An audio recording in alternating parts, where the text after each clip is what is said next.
Pues muy bien, amigos del Poder de la Palabra, estamos de regreso aquí en esta emisión, en este tercer bloque, para platicar acerca de la reforma fiscal. Martín, todo un tema interesante para el mundo empresarial y creo que para todos, y también un tema que ha traído pues algunos aristas, miedo, incertidumbre, sí me atrevo a decir miedo, entre los contribuyentes. Pero es lo que sucede cada año, ¿no? Cada año se reforma bien la miscelánea fiscal, y dependiendo de las políticas del gobierno van hacia arriba, van hacia abajo, pero bueno, el contribuyente siempre está anclado a ese yugo del pago de impuestos, que no a todos nos gusta, y estos cambios siempre nos vienen a poner... ¿A quién le gusta pagar? A nadie nos gusta. Mira, pero para hablar de este tema nos acompaña aquí en el estudio el contador público Juan Manuel Franco Gallardo. Él es miembro de la Comisión Fiscal del Colegio de Contadores Públicos de México, y él nos va a platicar acerca de cómo viene la reforma. Contador, muy buenas tardes, sí, ¿cómo estás? Bueno, pues muy buenas tardes, y tal como ustedes lo mencionaban, muchas gracias por esta cordial invitación. Gracias. Y pues prácticamente la reforma fiscal, o sea, uno de los puntos muy importantes es que pues realmente la Constitución Política de los Estados Unidos Mexicanos nos obligan a pagar los impuestos. Y pues prácticamente pues todo aquel, ¿verdad? Partiendo de la base de que el ingreso es todo aquello que incrementa el patrimonio, pues automáticamente el que obtenga un ingreso que incremente su patrimonio debe de fijarse en la ley o asesorarse de tal manera si tiene la obligación de cumplir o no con sus obligaciones fiscales. ¿Qué es lo que sucede? Que a nivel de México y otros países, pues los fiscos internacionales se han dado cuenta que hay mucha evasión fiscal. Y como consecuencia han impuesto a nivel internacional ciertas medidas precisamente para evitar la elusión y evasión fiscal.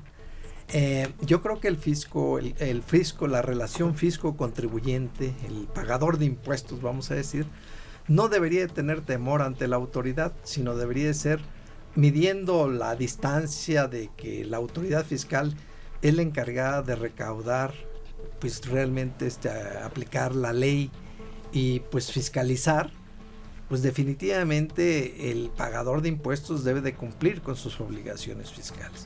Un tema, Juan Manuel, para el público que nos escucha y que está preocupado, son términos que luego dejamos en manos del propio contador o del abogado de la empresa, pero también hay mucha gente que nos está viendo en este momento que estará preocupada ya también, porque ya vendrá la etapa de pagar los impuestos. Nada más para que lo tengamos claro, estos dos términos, la elusión fiscal y el otro que es evasión fiscal, ¿no? La diferencia entre uno y otro, y que los dos son, si caes en alguna de estas conductas, son motivo de sanción, ¿no? Es correcto. Bueno, dos puntos muy importantes. Pues la elusión, pues realmente es cuando hay una laguna en la ley y pues se puede aprovechar esa oportunidad. Y entonces, desafortunadamente, la evasión es toda aquella que con todo dolo y mala fe se lleva al no pago de impuestos debiéndose pagar. Ejemplo, vamos a pensar, yo pongo el ejemplo siempre de cuando vas tú de aquí a Cuernavaca y hay dos vías, una la de cuota y otra la libre. Sí. Entonces, aquí si tú te vas por la libre, podríamos decir en un momento dado que habría elusión, entre comillas. ¿Por qué? Porque no te fuiste por la de cuota donde fue pagar impuestos. En esa línea tan delgada se pudiera caer en lo absurdo, ¿no? De decir, oye, ¿sabes qué? Es que a mí la ley, el legislador me permite, ¿verdad? Esa es la ilusión, pero con estas reformas de la medida antielusión que se acaba de incorporar al Código Fiscal de la Federación, pues prácticamente lo que tratan es de evitar que un contribuyente o un pagador de impuestos, que es lo mismo, evite, o sea, que tenga un beneficio fiscal y que realmente ese beneficio fiscal vaya más allá del beneficio económico de la sociedad. Entonces, eso con esto, y es algo mundial, o sea, ¿qué es lo que pasa con esa medida antielusión? Lo que se trata es de evitar que no se pague un impuesto. Si hablamos de un impuesto internacional, haz de cuenta que una empresa subsidiaria está en México y una empresa extranjera, vamos a pensar que está en Estados Unidos, pues lo que se trata con esa medida antielusión es evitar la no doble tributación, es decir, que no deje de pagar en México y no deje de pagar allá, sino simplemente se pague el impuesto. Entonces, aquí en México ya lo hicieron a nivel local y como consecuencia lo que se trata es evitar que realmente se hagan estrategias fiscales con el único objetivo de tener un beneficio fiscal y como consecuencia un perjuicio económico.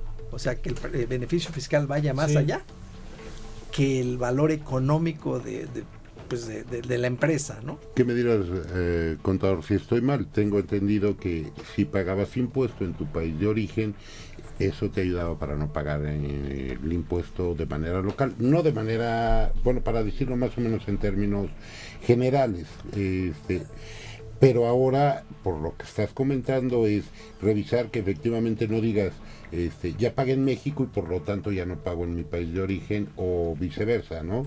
Lo que sucede es que las leyes son claras y los tratados internacionales también, Sí. porque se habla de la fuente de riqueza y la residencia. Entonces son dos términos que hay que tener mucho cuidado. Sí. En primer lugar, la residencia. ¿Por qué la residencia? Porque México, por ejemplo, grava las dos, pero principalmente, ¿qué pasa con la residencia?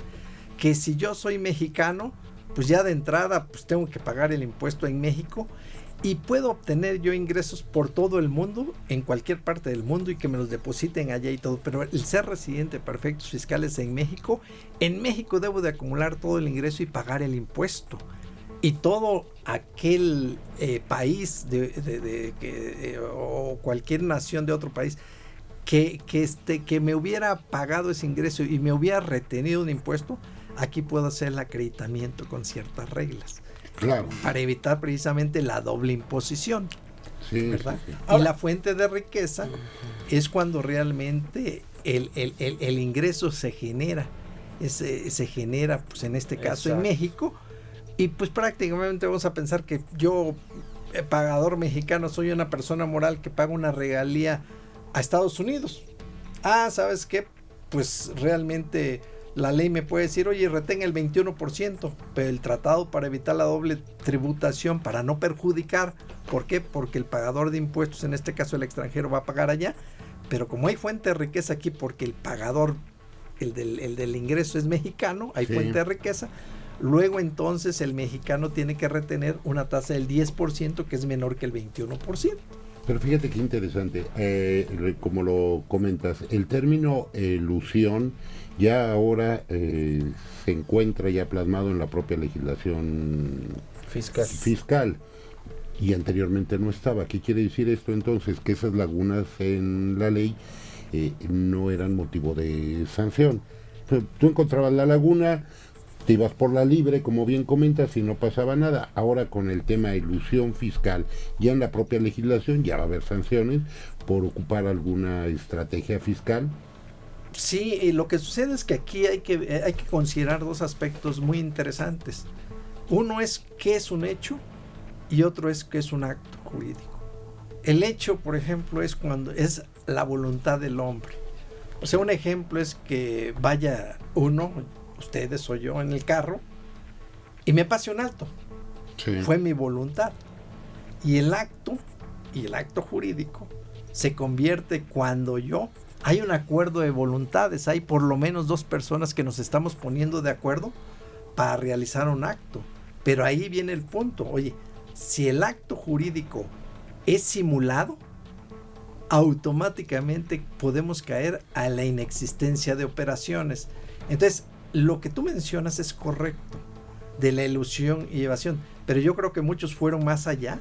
Por ejemplo, los que se dedicaron a comprar y vender facturas, pues definitivamente son actos jurídicos simulados que realmente no tienen fondo, nada más tienen la forma y entonces cayeron en una operación inexistente. Y es por eso las sanciones drásticas de que inclusive hasta en materia penal pueden caer ese tipo de delincuencia organizada, ¿no? Sí, ya se tipifica como delincuencia organizada. Yo creo, yo partiría siempre de la base, siendo especialista en esta materia por tantos años, que pues prácticamente uno debe de saber, y el que es evasor de antemano sabe que es evasor, y aquel que actúa no de mala fe ni con dolo, pues yo creo que no se preocupe, aunque vamos a suponer que por ignorancia pagó mal sus impuestos.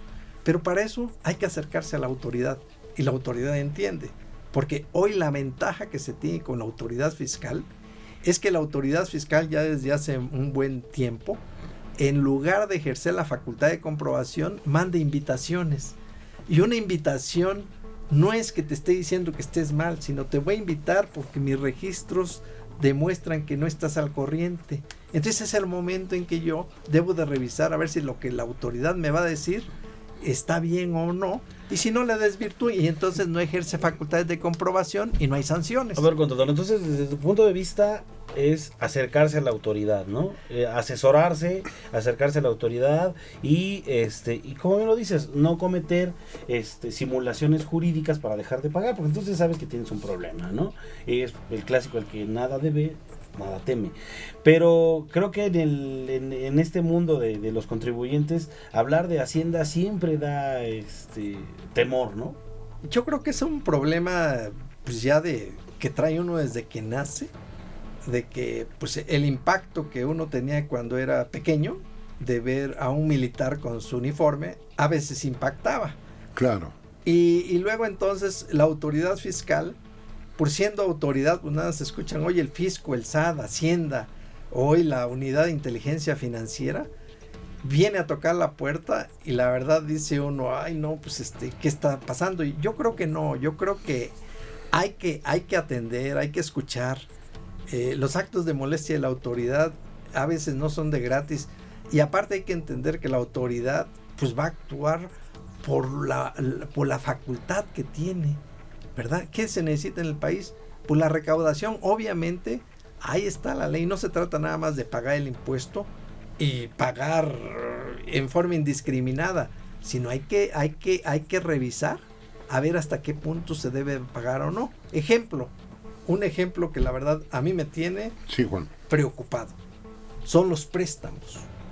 Un préstamo que obtenga cualquier persona física o moral que sea arriba de 600,000 pesos, aunque la persona no trabaje, pero pidió un préstamo porque tiene bienes que le heredaron y todo lo que ustedes quieran, pidió un préstamo hipotecario y fue arriba de 600,000 pesos. El hecho de que no lo informe automáticamente es un ingreso. Si la autoridad llega y no se lo... hay que informárselo en tu declaración, tienes que... Exacto, pero es un dato informativo. Nada más, nada no pasa más. Nada. Pero vuelvo a repetir, aquí a veces la ignorancia, a veces dicen, oye, es que el asesor es muy caro, o ¿por qué tengo que recurrir a un contador y todo? Bueno, afortunadamente nosotros lo que nos hacemos es el estudio día a día, precisamente para... Eso es lo que iba Juan Manuel. Cuando dices, bueno, pues hay que estudiar la ley y te refieres al libro que tienes ahí, pues ves nada más la ley como para que el contribuyente pueda echarse un clavado. Necesita forzosamente del contador, del asesor en materia fiscal, y bueno, ahora los contadores van a tener responsabilidad conjunta, ¿no? Compartida con el contribuyente, o no es si estamos también... Lo que sucede es que se incorpora, y esto es una de las acciones BEPS que está recomendando o recomendó la OCDE a los países miembros. En México es uno de los países miembros donde realmente hay que reportar los esquemas reportables que se llama, y aquí tenemos que ya se incorpora a la ley la definición, enunciativa de lo que se debe entender como asesor fiscal. Y asesor fiscal pues es aquel que realmente realizando su actividad normal, ¿verdad? Da asesoría fiscal. Y como consecuencia, si él da asesoría fiscal y diseña, vende, recomienda o ayuda a implementar un esquema fiscal a su cliente, que en este caso es contribuyente para la autoridad, y si esa recomendación o ese esquema disminuye el pago de impuestos o hace que no pague o inclusive lo difiere, automáticamente es un esquema que se puede reportar. Pues todo un tema, amigos televidentes. Ojalá nos puedas acompañar nuevamente, contador, porque es un tema que aquí no se va a terminar. No se termina nunca. Bien lo decías al inicio, año con año hay una reforma, año con año hay que actualizarse. Y bueno, para eso están los expertos. Entonces, muchísimas gracias por participar con nosotros. Y amigos, vamos a un corte y regresamos. Muchas gracias.